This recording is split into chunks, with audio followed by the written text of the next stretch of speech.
જય સિયારામ મિત્રો, હું છું આપનો પ્રકાશ બુઆ અને આજે ફરી એક વખત હંસગીરી બાપુનું સાનિધ્ય અમને પ્રાપ્ત થયું છે અને બાપુ સાથે આજ કંઈક અલગ મુદ્દા ઉપર આપણે સંવાદ કરવો છે અને એ મુદ્દા થોડા જટિલ છે બાપુ, પણ વર્તમાન સમયની અંદર કહેવાય ને તો વણી લેવા જેવા છે. અને વણી લેવા જેવા એટલા માટે કહું કારણ કે મેં તમને અગાઉના ઇન્ટરવ્યૂમાં પણ એક વખત આ ટકોર કરેલી કે આજના જે સાંપ્રત સમયની વાત કરીએ તો અધ્યાત્મમાં હરીફાઈ જેમ જામી હોય તેમ હરીફાઈ જોવા મળે છે. ધર્મમાં અંદરો અંદર હરીફાઈ જોવા મળે છે, સંપ્રદાયોની હરીફાઈ જોવા મળે છે. તો આ હરીફાઈ વિશે પણ આપણે થોડીક વાત કરવી છે અને તેમાંથી મહત્ત્વનો મુદ્દો હું તમારી પાસે લઉં તો બાપુ ઇન શોર્ટ પૂછું તો આ ધર્મમાં એટલા બધા કહેવાય કે વાડા કેમ, અને વાડા કેમ એ તો વાંધો નહીં, ચાલો વાડા હોય તો એના નિયમ અલગ હોય, પણ વિચારોમાં મતભેદ છે જેથી કરીને પ્રજા તો ખૂબ અટવાય છે અને સાથે સાથે ક્યાંક ને ક્યાંક હિન્દુ ધર્મનું પણ નીચું થાય છે. તેના વિશે મને બે વાત કરો. ઓમ નમઃ નારાયણ. સૌ પ્રથમ સ્વામી વિવેકાનંદનું એક વાક્ય છે, એનાથી આપણે ચર્ચાની શરૂઆત કરીએ. સ્વામી વિવેકાનંદનું એક વાક્ય એવું હતું કે જેટલા પણ વ્યક્તિઓ છે ને એટલા સંપ્રદાય છે, કેમ કે દરેક વ્યક્તિઓની દરેકની પોતાની એક વિચારધારા હોય અને એ પ્રમાણે પોતાનું એક જીવન જીવતા હોય છે. એટલે જેટલા વ્યક્તિ છે એટલા સંપ્રદાય છે. એમને એ પણ કીધેલું કે સંપ્રદાય છે ને હિન્દુ ધર્મની શોભા છે, એટલે લોકોને આધ્યાત્મ માટે મલ્ટિપલ ચોઇસ મળે છે. કેમ કે એમના ગુરુ પણ અલગ અલગ સંપ્રદાયોની અંદર દીક્ષિત થઈ અને જ્ઞાન પ્રાપ્ત કર્યું હતું. એમના ગુરુના આધારે એમને કીધું અને એમને જે ભારત ભ્રમણ કર્યું એના આધાર ઉપર એમને કીધું કે સંપ્રદાયો એ હિન્દુ ધર્મની શોભા છે, મલ્ટિપલ ચોઇસ મળે છે, પણ એની સાથે સાથે એમને એ પણ કીધું કે તમે કોઈ પણ સંપ્રદાયમાં જાઓ એનો વાંધો નથી, પણ તમારે જો ઉચ્ચ જ્ઞાન પ્રાપ્ત કરવું હોય તો સંપ્રદાય પૂરતું સીમિત ન રહેવું જોઈએ. રહી વાત વિવાદની, જેને આપણે વાડા કહીએ છીએ, બરાબર છે. હવે વાદ થાય એટલે વિવાદ થાય છે, બરાબર છે, અને વિવાદની શરૂઆત થાય છે. હવે સૌ પ્રથમની જો પરંપરા જોઈએ તો વેદ હતા. વેદ પછી ઉપનિષદો આવ્યા. ઉપનિષદ સુધી કોઈ સંપ્રદાયો હતા નહીં. ઉપનિષદ એની સાથેના હતા દર્શન શાસ્ત્રો, એ બધા વેદને આધારિત હતા. થોડા થોડા મત મતાંતર હતા, પણ એ વિચારધારાને લગતા હતા. કોઈ એકબીજાના દેવી દેવતા કે ઈષ્ટ પુરુષોને કે એના નીચે દાખવવાની કોઈ વિષય હતો નહીં. એના બાદ આવે છે પુરાણો, અને પુરાણોના આધાર ઉપર જ સંપ્રદાયો ઉત્પન્ન થાય છે. પણ સંપ્રદાયો આધાર ભગવદ્ ગીતા, દર્શન શાસ્ત્રો, બરોબર છે, વેદ અને ઉપનિષદનો જ લે છે. શરૂઆત જ્યારે કરે ત્યારે નવી ટોળકી હોય એટલે શરૂઆત કરે તો જે મુખ્ય ધારા હોય એમાંથી ચાલે છે. એટલે કે નામ વેદ અને ઉપનિષદનું નામ લઈ અને પોતાનો મત શરૂ કરે છે. પછી સમય આવે એટલે એની અંદર જે હિન્દુ ધર્મને નુકસાન પહોંચાડે એવા સંપ્રદાયોની વાત કરું છું. ફાયદારૂપ પણ સંપ્રદાયો છે. ભારતમાં હજારો સંપ્રદાયો છે હિન્દુ ધર્મના. એક દ્રષ્ટિમાં, નેગેટિવ દ્રષ્ટિમાં જુઓ તો એ હજારે હજાર ટુકડા છે હિન્દુ ધર્મ, બરાબર છે. બીજું કે હવે એની અંદર શરૂઆત જે વેદો અને ઉપનિષદના નામથી થાય છે, પછી પોતાના શ્લોકો ને એની સાથે ઘાલમેલ કરવામાં આવે છે પોતાના વ્યક્તિગત સ્વાર્થ માટે, અને પોતે બતાવે છે કે અમારો ઈષ્ટ જ સૌથી સર્વોપરી છે, અમે જે ભગવાન બતાવીએ એ સૌથી સર્વશ્રેષ્ઠ છે, અમે જે માર્ગ આપીએ એ શ્રેષ્ઠ છે, અમે માર્ગ આપીએ શ્રેષ્ઠ છે, એનો કોઈ વિરોધ નથી, પણ અમારો જ માર્ગ શ્રેષ્ઠ છે ને વિરોધ, એની સામે વિરોધ ઊભો થાય છે. પછી શું થાય છે કે ઈષ્ટને મૂકી અને સંપ્રદાયમાં જ્યારે ટોળકી વધી જાય છે ત્યારે પોતાના ઈષ્ટને મૂકી અને એક વ્યક્તિ પૂજાની શરૂઆત થાય છે, અને એ વ્યક્તિને ધીરે ધીરે ભગવાન બનાવવામાં આવે. અને વિષ્ણુ ભગવાન એમના માટે કોમન છે એટલે વિષ્ણુ ભગવાનના અવતાર સાબિત કરી દેવામાં આવે. એના માટે પોતાના પુસ્તકો લખી લે, 2-5 આચાર્યોને સારી દક્ષિણા આપીને એના માટે સંમતિ દાખવી લે.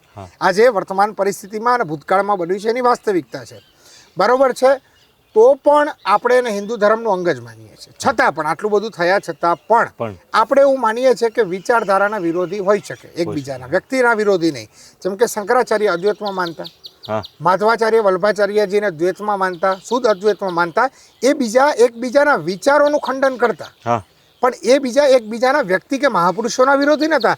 માધવાચાર્ય ક્યારે શંકરાચાર્યના વિરોધી નહોતા, શંકરાચાર્યજી બીજા કોઈ સંપ્રદાય વિરોધી. હા, એ બધાનો જે મત છે ઈશ્વર માટે, બ્રહ્માંડ માટે, મોક્ષ માટે, કે નિરાકાર છે કે સાકાર છે, સાકાર છે તો કેવા છે, નિર્ગુણ છે, એના ઉપર જે મત હતો એ મતમાં મતાંતર હતું, પણ એ લોકોનો વ્યક્તિગત તરીકે વિરોધ હતો નહીં. એમના માટે પણ સર્વોપરી શિવ જ હતા. પણ બાપુ ક્યાંક ને ક્યાંક બીજો પ્રશ્ન મારો એવો છે જે કદાચ કહેવાતા આજના સાધુ સંતોને ન પણ ગમે, કે ક્યાંક આપણને જોવા એવું પણ મળે છે કે ભાઈ કોઈ તમે કેવી ગાડી લઈને જાઓ છો એના ઉપર તમને આશ્રમની અંદર આવકારા જોઈએ છે આપણે, બરોબર.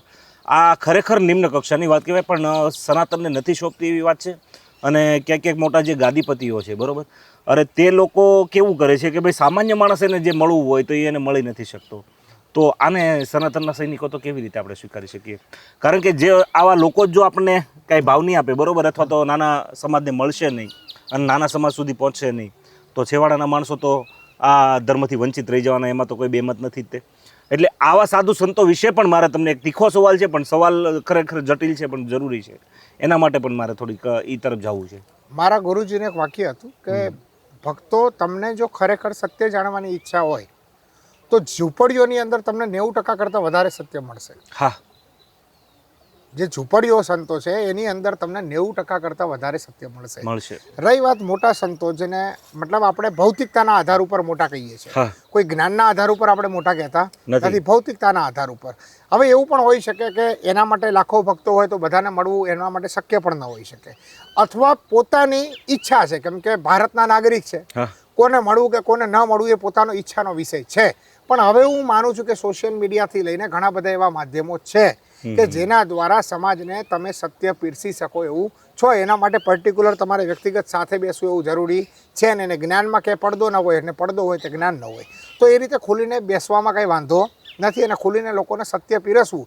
કેમ કે મારા ગુરુજી અમને દેશી ભાષામાં કંઈક, બેટા આપણે છે ને સમાજનું ખાઈ છીએ, તો આપણને જેવું આવડે ને એવું સમાજને સત્ય પીરસવું એ આપણું ધાર્મિક કર્તવ્ય છે. અને દરેક સાધુમાં રાષ્ટ્રવાદ હોવો જોઈએ, કેમ કે રાષ્ટ્ર છે તો જ આપણે છીએ સંપ્રદાયો કે જે કાંઈ ધર્મ બચશે, રાષ્ટ્ર સાથે આપણે બચશું, બાકી બચશું એટલે આ હોવું જોઈએ. રહી વાત તમે મોટા સંતો કે ભૌતિકતાની વાત છે, તો એની અંદર પણ લોકોનો વિરોધાભાસ છે કે ભૌતિકતાને લગતા સાધુઓને શું જરૂરિયાત છે. તો હું એવું માનું છું કે સાધુઓમાં પણ બે ભાગ છે. એક એવા સાધુઓ છે જે તપસ્વી છે, જે ખરેખર સાધનામાં રત રહે છે. જ્યાં સુધી એની સાધના ન પૂરી થાય, સત્યનું જ્ઞાન ન પ્રાપ્ત થાય, ત્યાં સુધી સમાજને પીરસતા નથી. જ્યારે સત્ય પ્રાપ્ત થાય, જેમ બુદ્ધને થયું, મહાવીરને થયું, બરાબર, એ રીતે સત્ય પ્રાપ્ત થાય એટલે સમાજને પીરસે છે. પણ એના સિવાયના જે સાધુઓ છે, જેને આપણે વ્યવસ્થાના સાધુ કહી શકીએ, તો વ્યવસ્થાના સાધુ એવા છે કે જે તપસ્યા કરે છે, એની જે પરંપરા કે સંપ્રદાય ચલાવો છે એના માટે વ્યવસ્થા કરવી. કેમ કે જેમ કે આપણો મહાકુંભ યોજાયો, બરાબર છે, બીજા શિવરાત્રિના મેળા આવે, પરિક્રમાના મેળા આવે, તો એ વ્યવસ્થાના સાધુ છે. એમનો વિષય તપસ્યાનો નથી. તો એમને વ્યવસ્થા છે, તો એ સારા સારા બાંધકામ કરશે, મોટા મોટા રૂમને બનાવશે, જેના લીધે અત્યારે ધારો કે પરિક્રમાનો માહોલ છે તો હજારો લાખો ભક્તો આવે છે, બરાબર છે. આ તો પરિક્રમા રદ રહી, બાકી હજારો લાખો ભક્તો દર વર્ષે આવે છે. તો એના માટે રૂમની સગવડ કરવી, એના માટે ભોજનની વ્યવસ્થા કરવી, એના માટે તમે પણ હમણાં અન્નક્ષેત્રની મુલાકાત લઈને આવ્યા, તો અન્નક્ષેત્રની વ્યવસ્થા કરવી. તો એના માટે એને ગાડી પણ જોશે, સારો મોબાઈલ પણ જોશે, સારા રૂમ પણ જોશે. હવે એક સાધુ 100 રૂમના આશ્રમ લઈને બેઠા હોય તો એ સાધુ કંઈ 100 રૂમ તો વાપરવાના નથી, વધીને એક.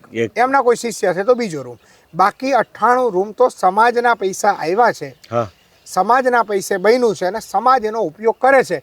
એમાં તમને સાધુ ભૌતિકવાદી કઈ રીતે લાગી શકે? બીજું કે ભિખારીને જોઈ અને તમે બહારની ભૌતિક દ્રષ્ટિએ એવું કહો છો કે આ તો આને કોઈ ભૌતિકતાની મોહ માયા નથી, પણ આપણે એમ કેમ નથી વિચારતા એને બિચારાને મળ્યું નથી, બરોબર છે.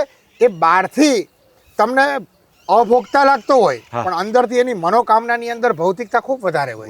અને અમુક સંતો એવા પણ હોય કે જે તમને બહારથી ભૌતિકતાથી ઘેરાયેલા લાગે પણ અંદરથી અભોગતા હોય. ઇતિહાસમાં એક ઉદાહરણ છે, જનક રાજા સૌથી મોટા સમ્રાટ હતા અને સૌથી મોટા જ્ઞાની હતા. ઋષિકુમારો પોતાને જ્ઞાની છે કે નહીં, કે ઋષિઓ પોતાના પુત્રોને કે ખરેખર હવે જ્ઞાનને પ્રાપ્ત થઈ ગયા છે એના ચેક માટે જનક રાજાને મોકલતા. હવે એને વિદેહી કહેતા, દેહમાં હોવા છતાં પણ દેહથી મુક્ત છે. તો એની ગાડી જોઈને કે એનો આશ્રમ જોઈને એ અંદરથી ભોગતા છે કે અભોગતા, એ અંદરથી ભોગી છે કે અભોગી, એનો દ્રષ્ટિકોણ તમારે ને મારી પાસે છે નહીં. એ તો એ વ્યક્તિ પોતે અનુભૂતિ છે તો એ પોતે જાણે છે, બરાબર છે. અને બીજું કે હિન્દુ ધર્મના સંતો સારી ગાડીઓ લઈને ફરે, હું તો કહું ફરવા જોઈએ. એ ફરે ને એ દુનિયાની અંદર હિન્દુ ધર્મની શોભા અને વૈભવ છે.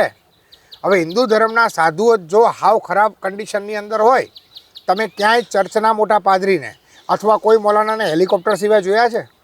અમુકનો તો વિઝાય નથી લેવા પડતા અમુક દેશોના, બરાબર છે. કેમ? એ લોકો એવું માને છે કે આ આપણા ધર્મ તો ન કહેવાય, સંપ્રદાય કે વાડો, બરાબર છે, એ આપણા આની ભૌતિકતા છે, આ આપણો એનો વૈભવ છે એના માટે. 100% બાપુ, ક્યાંક ને ક્યાંક તમારા જવાબમાં અને મારા સવાલમાં ક્યાંક વિષય રૂપાંતર થયું છે. મારો કહેવાનો મકસદ એ રીતનો હતો કે ભૌતિકતાવાદ સામે તો આપણને જરાય વિરોધ નથી અને સમય પ્રમાણે જરૂરી પણ છે, કારણ કે વધારે જગ્યાએ વિચરણ કરવું હોય એટલે શક્ય નથી, વાહન વગર ક્યાંય જવાય. પણ ક્યાંક ને ક્યાંક વાત એવી છે કે ભાઈ સમાજના જે છેવાડાના માણસો છે, સમાજમાં વિભિન્ન પ્રકારના બે ભાગો છે આપણને જોવા મળે છે. એક તો ખૂબ અમીર છે અને એક સાવ ગરીબીની રેખા નીચે જીવે છે, બરોબર. તો સામાન્યમાં સામાન્ય જે માણસ છે એ આવા સાધુ તરફ નથી જઈ શકતા. તેના તરફનો મારો સવાલ હતો. પણ ખેર, વર્તમાન સમયની અંદર આપણે જે ગિરનારની તળેટી ઉપર આપણે બેઠા છીએ, ગિરનારની ભૂમિ ઉપર આપણે બેઠા છીએ, બરોબર. તો જે આ ગોરક્ષનાથની મૂર્તિ તૂટી બાપુ, અને ખરેખર આ હિન્દુ સનાતન ઉપર જ આ પ્રહાર નથી લાગતો? કારણ કે આ સંતોને હું એટલા માટે ટાર્ગેટ કરીને આજે સવાલ પૂછું છું. હું તો જો સનાતનના જ વિડીયો બનાવું છું અને ધાર્મિક વિડીયો જ બનાવું છું, તમને ખ્યાલ છે. અને અમને કેવી ઓફરો આવે છે એ પણ મેં તમને વાત કરેલી છે, બરોબર. કેટલી ધમકીઓ આવે છે એ પણ તમને વાત કરેલી છે. પણ એનાથી વિપરીત અમે કોઈને બાપુજીથી બીતા પણ નથી, બીવાના પણ નથી. સનાતનના સૈનિક છીએ અને રહેવાના છીએ. પણ ક્યાંક ને ક્યાંક જ્યારે આવા વિવાદો થાય છે બાપુ, અને ત્યારે આ સમાજ અને આ જે વ્યવસ્થા છે એ બધી સાધુ સંતોની રાહ જોઈને બેઠી હોય છે, એની એક હાકલની રાહ જોઈને બેઠી હોય છે, કારણ કે વિશ્વાસ એની ઉપર છે, એ અમારા ગુરુસ્થાને છે, બરોબર. તો આવા જે ઘટનાઓ ઘટે છે, આવી જે ઘટનાઓ ઘટે છે નિમ્ન કક્ષાની, અને ગિરનાર જેવી પવિત્ર ભૂમિ ઉપર, જે કહેવાય ને કે હિન્દુઓની આસ્થાનું એક પર્વ કહેવાય, આખું પર્વ જ કહેવાય, સમજી લો. પણ ક્યાંક ને ક્યાંક એ વાતને હૃદય આપતા હું તમને એ વિચાર એ તરફ લઈ જવા માગું છું કે આમાં જેવું જોઈએ એવું પરિણામ નથી મળતું. કે તાબડતોબ જે થવું જોઈએ કે એક દાખલો બેસાડવાની વાત થાય, બીજી વાર કોઈ ભવિષ્યમાં એ કાર્ય કરી જ ન શકે જિંદગીમાં પણ, એવો કેમ દાખલો બેસાડવામાં નથી આવતો બાપુ? ક્યાંક ને ક્યાંક આપણી એકતા તૂટે છે કે કઈ રીતનું છે એમાં? એમ હું એવું માનું છું કે સંપ્રદાયના જે વાડા છે ને એમાં સાધુ સંતોની, અમારા સમાજની વાત છે તો ખુલીને કહું છું, કેમ કે સમાજ માટે સાંભળવું જરૂરી છે. અને કોઈને ખોટું લાગે તો હું હૃદયથી માફી માંગુ છું, બરોબર, કેમ કે સત્ય કડવું હોય. સંપ્રદાય જે ભેદ ખરો ને, બરોબર છે, સંપ્રદાય ભેદના લીધે સાધુઓમાં સંગઠન નથી. એ તો કે ફલાણા અખાડાના છે, ફલાણા સંપ્રદાયના છે, ફલાણાના ઈષ્ટને માનવાવાળા છે, બરોબર છે, એટલા માટે સંગઠિત થતા નથી. બીજી વસ્તુ કે હકીકતમાં આપણો ઇતિહાસ મહાભારત કાળ સુધી કે રામાયણ કાળ સુધીનો તમે ઇતિહાસ જુઓ, બરોબર, એ વખત ચંદ્રગુપ્ત મૌર્ય સુધીનો તમે ઇતિહાસ જુઓ કે ત્યાં રાજનીતિ ઉપર ધર્મનીતિ હાવી હતી. હાવી મતલબ માર્ગદર્શન રૂપે. હા, એનાથી ઉપર અંતિમ નિર્ણય રાજા કરતા વિશેષ કુલગુરુનો હોય છે કે રાજ્યગુરુ. સાધુ મત લેવામાં આવતો ત્યારે, બરોબર છે, મત લેવામાં આવતો. તમે રામાયણ જોઈ લો, મહાભારત જોઈ લો, કે છેક ચાણક્ય સુધીની પરંપરા જોઈ લો, છેક છત્રપતિ શિવાજી સુધીની પરંપરા જોઈ લો, એમના રામદાસજી ગુરુ હતા, બરોબર છે.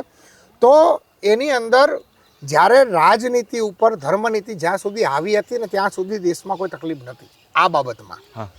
પણ જ્યારે અત્યારની વાસ્તવિક પરિસ્થિતિ 21મી સદી એવી છે કે અત્યારે રાજનીતિ ધર્મનીતિ ઉપર આવી છે. 100%ની વાત. અત્યારે ખરેખર પહેલા નેતાઓ વોટ માટે સાધુઓના ચરણોમાં જતા હતા, અત્યારે સાધુઓ ટિકિટ માટે ચરણોમાં જાય. હું ટિકિટનો કોઈ વિરોધી નથી. હું ઈચ્છું છું કે દરેક રાજ્યમાં 5-6 તો સાધુઓ હોવા જોઈએ. એમએલએ જે વ્યવસ્થાપનના સાધુઓ છે નેતા બનવા જોઈએ. આપણે કોઈ વિરોધાભાસ નથી, એમનો અધિકાર છે, બરોબર છે. પણ અત્યારે રાજનીતિ ધર્મનીતિ ઉપર હાવી છે.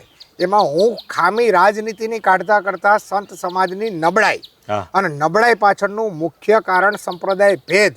સંપ્રદાય ભેદની પાછળનું મુખ્ય કારણ કે સંપ્રદાયનો જે વડો મોટો થઈ જાય એના થોડા સમયમાં 100-200 વર્ષની અંદર એને ઈશ્વર સાબિત કરી દેવામાં આવે. ઈશ્વર સાબિત કરી દે. હું એમ માનું છું કે તમારા પિતાજી છે, એને તમને જન્મ આપ્યો છે, તમે એમને સર્વોપરી માનો, એમાં અમને કોઈ વિરોધ નથી. પણ તમે તમારા પિતાજીને સર્વોપરી માનવા માટે થઈ બાજુમાં બેઠેલા નીરવભાઈ કે કેમેરામેનના પિતાજીને તમારા પિતાજીના સેવક બતાવો, ત્યાં વિરોધાભાસ થાય છે. એમ કે અમારો માર્ગ સાચો છે ત્યાં કોઈ વિરોધ નથી, પણ અમારો જ માર્ગ સાચો છે ત્યાં વિરોધ છે. અમારો સંપ્રદાય સારો છે કોઈ વિરોધ નથી, અમારો જ સંપ્રદાય સારો છે વિરોધ છે. બીજું કે સંપ્રદાયોની અંદર સૌથી વધારે જોડાય છે તો સમાજ માટે આટલી બધી મલ્ટિપલ ચોઇસ છે ને, બરોબર છે. આપણા વેદ ઉપનિષદની વાતો કરીએ તો સીધી ભાષામાં સીધી લીટીમાં કીધું છે કે મનને જ્યારે તમે શૂન્ય કરો એટલે મોક્ષની સ્થિતિમાં પહોંચી જાઓ છો. મન શૂન્ય થાય નથી, એક ઉપરની સ્થિતિમાં પહોંચો એટલે ભૌતિક જગતથી તમે પર થઈ જાઓ છો, એટલે મોક્ષ થઈ જાય છે. આજે જેટલા પણ સંપ્રદાયો, મોટાભાગના સંપ્રદાયો જે ખરેખર હિન્દુ ધર્મને હાનિ પહોંચાડનારા છે, હું સાચા સંપ્રદાયોની વાત નથી કરતો, જે હાનિ પહોંચાડનારા સંપ્રદાયો છે એ દરેક સંપ્રદાયોમાં ધાર્મિક લાલચ મર્યા પછીની છે. આ હિન્દુ ધર્મની ઘોર ખોદવાની વાત છે. હા. બીજું, હિન્દુ ધર્મમાં પાપ ધોવાના એટલા બધા સસ્તા ઓપ્શનલ મળી ગયા છે હા જેનાથી સંપ્રદાય ભેદ પણ વધ્યો છે અને હિન્દુ ધર્મની નબળાઈ વધી છે. નબળાઈ વધી કાંઈક થાય કે ગંગા નદીમાં, આ ગંગા નદી પવિત્ર છે, અમે પણ માનીએ છીએ, જેનાથી મન શુદ્ધ થાય છે. મન શુદ્ધ થાય એટલે પાપના વિકારો ઘટે છે અને નવા કર્મમાં કરવા માટે તમારામાં પાપની જે તીવ્રતા હતી એ ઘટાડો આવે છે, ઘટાડો આવે માણસમાં પરિવર્તન આવે, સ્વીકારીએ. તલવારનો આ તો ઘા કે સો ઉપર આવી જાય. ગંગામાં જાઓ, પવિત્ર થઈ જાઓ. હવે આખી જિંદગી આખા ગામની જે ભાભાઈ પથારી ફેરવી હોય એ બધારા એ દેવ થઈ જાય. એટલે કે હવે એક કામ કરો, ભાગવત કથા કરો, આપણા ત્યાં આટલા લાખની ભાગવત કથા કરો, આટલા લોકોને જમાડો, આટલા સાધુઓને જમાડો, આટલા બ્રાહ્મણોને જમાડો, એટલે એ સ્વર્ગમાં વ્યા જશે. મર્યા પછીની એવી લાલચ છે કે સારું રિટર્ન આવીને કોઈ પ્રૂફ પણ ના આપે. ના આપે. હકીકતમાં જે તત્વ જ્ઞાન છે, જે મૂળ જ્ઞાન છે, જે મૂળ સનાતન છે, એ જીવવા માટે છે અને માટે. મૃત્યુની કલા શીખવાડે છે. હા, અને મરતા શીખવાડે છે ખાસ. મૃત્યુની કલા શીખવાડે છે. મૃત્યુની કલા એટલે કે મૃત્યુ થવાના ડરથી તમે શાશ્વત ચેતના છો. તમારો ક્યારે જન્મ નથી થયો, તમારો ક્યારે મૃત્યુ નથી થયો, તમે ક્યારે અજર અમર છો. આ શાશ્વત સત્તા બતાવે છે, જેનાથી જીવનનો મોહ અને મૃત્યુનો ડર નીકળી જાય. એની સામે કે અમારું ફલાણા સાતમા આસમાને અમારું આ ફલાણું સ્વર્ગ છે, અમારું આ છે, સ્વર્ગને ડિટેન નથી કરતો, પણ જે અમારું અહીંયા હેવન છે, અમારું અહીંયા આ છે, અમારું ફલાણું ધામ છે, અમારું ફલાણું ધામ છે. ચાલો બ્રહ્માંડમાં બી ભાગ પાડી દીધા હા, છે. પાડી દીધા. હવે જે બ્રહ્માંડની અંદર ભાગ પાડી શકે એ સમાજની અંદર શું ભાગ ન પાડી શકે? શું પાડી ના શકે? તો હું એવું માનું છું કે આની અંદર બીજો વાંક છે કે જે હિન્દુ ધર્મના સૌથી ઉચ્ચ લેવલ ઉપર જે બેઠા છે, જે ખરેખર ધર્મના મૂળ અસલી ઠેકેદારો છે, એ આવા સંપ્રદાયોને પનપતા પહેલા રોકવાની એમની જવાબદારી છે. જવાબદારીમાં. હવે એનો વિરોધ કરીએ છીએ, પણ જ્યારે રોકવાની જરૂર હતી ત્યારે રોક્યા નથી. રોકા નથી. કાંઈ એની નબળાઈ ગણો, હા. કાંઈ ફૂટી ગયા ગણો, કાંઈ એમની લાલચ ગણો. લાલચ ગણો. 100%ની વાત છે બાપુ. બરોબર છે. આ એના લીધે આ પરિસ્થિતિનું નિર્માણ થાય છે. ત્યારે ગોરખનાથ જેવા બરોબર છે મહાપુરુષોની મૂર્તિ તૂટે ત્યારે સાધુ સંતોમાં એકતા, આ વખતે મિટિંગમાં એકતા હતી, હા પૂર્ણ એકતા હતી. હા બરોબર છે. પણ એની પછી જે પરિણામ આવ્યું, હા કોને કર્યું બધા જાણે, એની પછી જે પરિણામ આવ્યું એ પરિણામ સાથે સંમત નથી. આ કૃત્ય જે થયું છે એની પાછળનું મુખ્ય કારણ શું છે ખબર છે? અમારા પિતાજી જ અમારા ભગવાન જ સર્વશ્રેષ્ઠ છે, તમારા નીચ યોનિમાં છે, નીચ યોનિમાં છે એટલે એની મૂર્તિ તોડી નાખો. આ વાસ્તવિકતા છે. વાહ. અને ખરેખર બાપુ ક્યાંક ને ક્યાંક તમને એવું પણ નથી લાગતું કે જે કોઈ સંપ્રદાયને જે કોઈ માનતા હોય, બરોબર, હું સમાજની વાત કરું છું, જ્યારે સમાજની ડ્યુટી આવે છે ત્યારની વાત કરું છું, કે સંપ્રદાય જે કોઈ હોય તેના ગુરુ સ્થાને કોઈ પણ હોય, તો આવા બધા સવાલો એ નહીં કરતા હોય એના જે કોઈ ધર્મના વડા છે એને, કે ભાઈ આવા વિભિન્ન પ્રકારના આપણે જે ભાગો પડી ગયા છે, ક્યાંક ને ક્યાંક આપણે આ બધું ભારત દેશ તોડવાની વાત છે, આપણો ધર્મને તોડવાની વાત છે, આપણી સંસ્કૃતિને નાશ કરવાની વાત છે, ત્યારે આ લોકો એને સાધુ સંતોને એના નહીં પ્રશ્ન કરતા હોય કે ભાઈ આપણે આ જગ્યાએ જે જઈએ છીએ, તમારું આ કહેવાનું છે તેની પાછળનું તાત્પર્ય શું છે, એની પાછળનું ઓથેન્ટિક કારણ શું છે, એવો કોઈ જવાબ નહીં માગતા હોય? તમને નથી લાગતું કે સમાજે માગવો જોઈએ? સાધુ સંતો સમાજે માગવો જોઈએ પણ માગતા નથી, એનું ચોક્કસ કારણ છે. હા માગતા નથી એનું ચોક્કસ કારણ એ છે કે એમને મર્યા પછીની જે ફલાણા ધામની જે લાલચ આપી હોય, જે લાખો રૂપિયા દાન કર્યા પછી, હા બરોબર છે, તો એ એમને પ્રાપ્ત થતું નથી. હા એ અમને પ્રાપ્ત થતું નથી, એના ડરમાં પૂછતા નથી. બીજું, પાપ પુણ્યની સૌથી ખરાબ વ્યાખ્યા મેં અત્યાર સુધીના જેટલા પણ પ્રચાર કર્યા છે હા એની અંદર પાપ પુણ્યની સચોટ વ્યાખ્યા આપી છે, મને જે સત્ય લાગે છે મારા ગુરુના આશીર્વાદથી અને શાસ્ત્રોના આધાર ઉપર. હા તો પાપ પુણ્યની, પાપની અંદર એવડો મોટો ડર નાખી દેવામાં આવે છે પાપના નામે. મોગલ કાળની અંદર પણ જોયું છે, સૌથી વધારે સંપ્રદાયો મોગલ કાળમાં પેદા થયા છે. તો પાપનો એવડો મોટો ડર નાખી દેવામાં આવે છે કે જે વ્યક્તિ મોગલોના 100 સૈનિકને મારવા સક્ષમ છે, એ પાપની ભાવનાથી એક કીડી ઉપર ભૂલથી પણ પગ મુકાઈ ગયો હોય તો આવનારા 70 વર્ષ પાપથી દબાઈ જાય છે. દબાઈ જાય છે. હવે આવા નપુંસક લોકો જે એક સંપ્રદાય દ્વારા બ્રેન વોશ કરેલા ઘેટા જોડે તમે સિંહ જેવી તાળની અપેક્ષા કઈ રીતે કરી શકો છો? 100%ની વાત છે. અને ક્યાંક ને ક્યાંક મિત્રો, ધર્મ તૂટતો જાય છે, આપણો દેશ તૂટતો જાય છે. સવાલ આપણે કરવા જોઈએ. સવાલ એટલા માટે કરવા જોઈએ કારણ કે આપણી જે આવનારી પેઢી છે એનું ભવિષ્ય અત્યારે સુરક્ષિત નથી. જ્ઞાન માટે સવાલ જરૂરી છે. સવાલ જરૂરી છે. હું એટલે સુધી કહું છું કે ઈશ્વર છે કે નહીં ત્યાં સુધી સવાલ પૂછો તમે. હા, ત્યાં સુધી પૂછો. એનું પણ કારણ માંગો. હિન્દુ ધર્મમાં એના માટે શાસ્ત્રાર્થની છૂટ છે, હા, એટલે હિન્દુમાં મહાનતા છે. જાઓ મોહમ્મદ ઉપર કોઈ સવાલ ઉઠાવી બતાવો, તરત ગરદન તનસે જુદા. હા, 100%ની વાત. બરોબર. તો જ્ઞાન માટે સવાલ પૂછવા જોઈએ, જેથી કરીને આવનારી પેઢી છે ને નપુંસક પેદા ન થાય. અને ક્યાંક ને ક્યાંક આ જે બધા આડંબરો રચાઈને જે બધા બેઠા છે, જે આ ખોટા ઘરેણા પહેરીને બેઠા છે ને, એ લોકોને તો ખાલી એ બાપુ, હું અમુક જે દુઃખી માણસો જોઉં ને, સાલું મને તો મનમાં એમ થાય કે મોટો જે ગયા જન્મમાં મોટો કંઈક ધાર્મિક સંપ્રદાયનો કોઈક વડો હશે તે અત્યારે એના કર્મનું ફળ ભોગવી રહ્યો છે. ખરેખર પબ્લિકને શું કામ નપુંસક બનાવો છો? જેવી રીતે જે તમારી પાસે ઓથેન્ટિક જ્ઞાન છે, જ્ઞાન લોકોને પીરસો અને સનાતન જેમ મજબૂત બને. સનાતન મજબૂત હતો છે અને રહેવાનો જ છે. પણ આપણે તેમાંથી જો આપણને ખબર ન હોય કે આપણા વડવાઓ કોણ હતા, આપણી પરંપરાઓ શું હતી, આપણી સંસ્કૃતિ શું હતી, એમાંથી આપણે પશ્ચિમનું અનુકરણ કરીએ અને પશ્ચિમ પણ બાપુ અત્યારે તો સુધરી ગયું છે. આપણા ઈ પણ, ધર્મને હા, માને છે. આપણા ધર્મને માને છે અને ઇસ્કોનથી કૃષ્ણની, લઈને હા, જો. 100%ની વાત છે.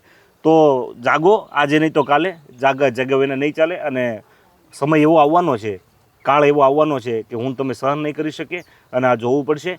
એ આજે નહીં તો કાલે આ બધું કરવું જ પડશે. બાપુ ઘણા અમને સવાલ એવા પણ પૂછે છે કે તમે આ ધાર્મિક વિડીયો બનાવો છો, સાધુ સંત પાસે જાઓ છો, ઇવન અમારા સગાવાલા પણ પૂછે આમાં તમને મળી શું જાય.